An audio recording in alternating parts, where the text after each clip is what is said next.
We want to take a blowtorch to the regulatory state, okay? Yeah. I mean, these agencies have been weaponized against the people, and Yeah. it's crushing the free market. It's like a boot on the neck of job creators and entrepreneurs and risk takers.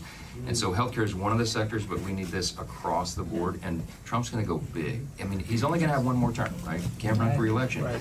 And so he's going to be thinking about legacy, and we're going to fix all these things. And, No Obamacare. no Obama. I've heard of it. Yeah, the ACA is so deeply ingrained. We need massive reform to make this work, and we got a lot of ideas on how to do that. And a question came up about Obamacare, and I answered it very specifically. I said the ACA, unfortunately, is deeply ingrained in our healthcare system now. Do we need further improvements? Absolutely. We need to expand quality of care, access to care, and obviously lower the cost of healthcare. And I started talking about that. Well, they took a clip out of context and said that I said we were promising to repeal Obamacare. That's just not what I said. Donald Trump still wants to get rid of the Affordable Care Act, also known as Obamacare. And he has a very powerful friend in Congress, the Speaker of the House, who recently, if you noticed, said that there will be a, quote, end to Obamacare. The words he used were no Obamacare. No Obamacare.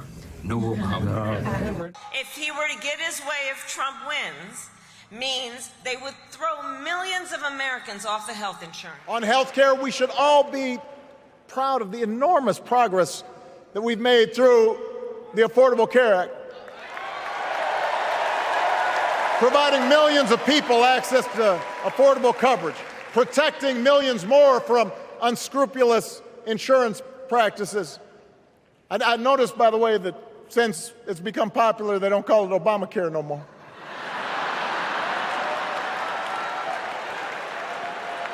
But Kamala knows we can't stop there, which is why she'll keep working to limit out-of-pocket costs. I'm not running to terminate the ACA, as crooked Joe Biden says all over the place. We're going to create great health care. We're going to get rid of Obamacare. We're going to terminate it. We're going to win by knocking the hell out of Obamacare. When we terminate it, all we'll do is say it was a bad experience for the American people. Hopefully we'll win at the appellate division and go to the Supreme Court to terminate Obamacare. We want to terminate health care for under Obamacare because it's bad. We almost got it done, but John McCain voted against it. That was a bad day. Remember that? Thumbs down after campaigning for 10 years. Thumbs down. Donald Trump, through the years, saying, Joe, he wants to terminate Obamacare, which is very, very popular in this country. And by the way, it's only getting more popular as the years go on. Donald Trump has picked this issue, which even in polling, Republicans say, let's stay away from that one. He seems to want to drill down. And now in that statement yesterday, just like with abortion rights, he's scrambling to cover himself, but he can't run from all that tape we just showed.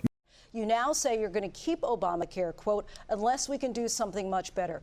Last month, you said, quote, we're working on it. So tonight, 9 years after you first started running, do you have a plan, and can you tell us what it is? Obamacare was lousy health care. Always was. It's not very good today. And what I said, that if we come up with something, and we are working on things, we're going to do it, and we're going to replace it. But remember this. I inherited Obamacare because Democrats wouldn't change it. They wouldn't vote for it. They were unanimous. They wouldn't vote to change it. If they would have done that, we would have had a much better plan than Obamacare. But the Democrats came up. They wouldn't vote for it. I had a choice to make when I was president. Do I save it and make it as good as it can be? Front runner of the Republican Party for President of the United States saying he wants to repeal the Affordable Care Act with absolutely no other plan in mind, which means for all young voters watching right now, if you are 26 and under, Donald Trump, if he becomes president, wants to ensure that you don't have health care.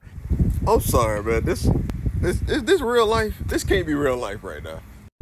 So I just saw the video of the guy who was saying that he voted for DT because he was going to get rid of Obamacare. He didn't like Obamacare, and he was voting to get rid of it. And he said he wasn't worried because he's unemployed, he's on disability, he's disabled. And he got his insurance through the Affordable Care Act. And when he said it, the guy was like, you know those are the same things, right? And the look on his face, I kid you not. So he literally spazzed it out like, why would you name them two different things? Like, you literally voted to cancel your health insurance, the thing you depend on right now. God, I can't believe, like, this is what I'm looking forward to personally. The lives that are going to come over the next few years. This is what I'm looking forward to. This is my silver lining, because the jokes are just going to write themselves over the next couple years. It's funny, but it's not funny. Especially, working in healthcare, working as a healthcare provider, I understand how important it is for people to have their insurance to be able to take care of themselves. But I'm sorry, the literal definition of voting against your own best interest. You have insurance through the Affordable Care Act, but you voted to get your insurance canceled. This can't be real life. This is a joke, right? I mean, I'm not talking about the Bengals because they're always a joke, but people not knowing that the ACA and Obamacare are the same thing, that's not real, right? There's not a bunch of these buffoons wandering around saying get rid of Obamacare, but they want the ACA. Mm-hmm. You're learning so many important things, and I'm so proud of you. Mm-hmm. You're learning so many important things. Yes. What is Obama's last name? Obama. Care.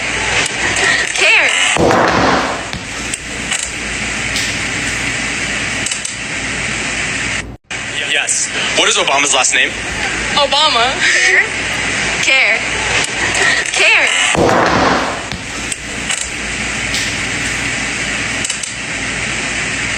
Yes. What he said in the debate. He has no plan to replace it. He said concepts of a plan. Oh, you all watched the debate. So I heard a lot of Trump voters are upset because they're realizing that Obamacare and the Affordable Care Act are the same thing. And they are now realizing that it's all going to be going away under Trump if Trump gets his way. And to that, I say this is why we have been calling you idiots. The information is there. We've been telling you. You didn't want to listen. This is why we've been calling you idiots. This is exactly why. Because you refused to listen, and now you fucked over yourselves and a whole bunch of other people. So, I don't really have that much sympathy for you. It sucks. And I am so sorry that you're going to have to go through that, in the sense of, like, I don't think anyone should have to go through that, which is why I voted for Harris, so that people wouldn't have to go through that. No, but I do think we need to have a serious conversation about this whole Obamacare bad but Affordable Care Act good thing. Instead of mocking the people who think that, let's talk about what it actually shows us, because I think that's important, and it's going to be so important moving forward for the next 4 years. The right wing is and has always been excellent with their marketing. They have drilled it into people that Obamacare is bad, that anything associated with Obama is bad, but it works. People say they hate Obamacare, but then you've got all these individuals saying, oh, but I hope they don't take away my Affordable Care Act. And we've known this for quite some time now, actually, because they've done, surveys and studies that show when you ask, how do you feel about Obamacare, people respond negatively. But when you break it down and ask people how they feel about the individual components of the Affordable Care Act, there's like a 70 or 80% approval. And we see the same thing in Florida, too. What was it, only 2 years ago, where Florida passed a higher minimum wage, but voted for all Republicans. And we saw it again this year, too. Florida, it didn't pass, but 57% of people voted in favor of keeping abortion access. In Florida, that's crazy. And again, it didn't pass because the Republicans who are in charge know that something like that is actually pretty favorable, so they set the bar at 60%, not just 50% the majority like almost every other state. And I'm just like begging the Democratic establishment to recognize that they think their problem is that they're not center enough. They need to go more moderate, more centrist. But their actual problem is that they're just really bad at marketing. They are out of touch with the general population. And quite honestly, a lot of you are out of touch too. Like, let's stop grammar shaming people that voted for Trump and then being shocked when the right wing has it out for the left. Like, nobody cares how you're spelling there. You know what they're trying to say. But anyway, I just really hope that the Democratic establishment recognizes people want progressive ideas. It just needs to be palatable to the general population. We need to do a better job of making the information digestible. Like, maybe instead of spending the next 4 years finding the most moderate, basic white man you can, I don't know, invest in like a PR firm. What's Molly McPherson doing for the next 4 years? And I understand that we are all upset and frustrated and anxious and scared about what the next 4 years are going to look like. I am too. But shaming people isn't going to help the situation. That's not going to bring them into the fold. It's just going to exile them from us even more. For anyone that's been paying attention seriously, it feels very much like Republicans have been playing chess for the last 40 years and Democrats are like just now opening up a checkers box. And I don't know, maybe the best use of our time over the next 4 years is to learn how to play chess.